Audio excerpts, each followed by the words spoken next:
টুকির বয়স তো অনেক কম, তারপরেও ও ডিম দিয়েছে। আমি চাচ্ছি না টুকির উপরে কোনো প্রেশার হোক, এই জন্য আমি ওর জোড়াটা আলাদা করে দিয়েছি। আর এ খাঁচায় দিয়েছি মিকুকে। মিকুর তো পায়ে একটু সমস্যা, ও ঠিকভাবে চলাফেরা করতে পারে না। তারপরেও টুকি যদি খাবার খাওয়ার জন্য বা অন্য কোনো কারণে ডিম ছেড়ে অন্য কোথাও যায়, তাহলে মিকু কি করে, ওর ডিমটা নিয়ে নিজে তা দেওয়ার চেষ্টা করে। ওর জন্য ব্যালেন্স করা অনেক কঠিন। এই যে কখন থেকে চেষ্টা করে যাচ্ছে ডিমটা ওর বুকের নিচে নেওয়ার জন্য, কিন্তু ও পারছে না। ওর এই কষ্ট দেখে আমার অনেক মায়া লাগছে। মনে হচ্ছে যদি একটা বাচ্চা হতো তাহলে মিকু কত খুশি হতো।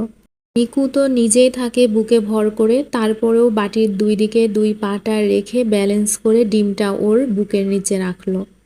টুকি আরও দুইটা ডিম দিয়েছে, এখন বর্তমানে টোটাল তিনটা ডিম। ওরা দুজন মিলে এত যত্ন করছে, এটা দেখে আমার খুবই মায়া লাগছে। ডিমগুলো ফেলতেও ইচ্ছা করছে না।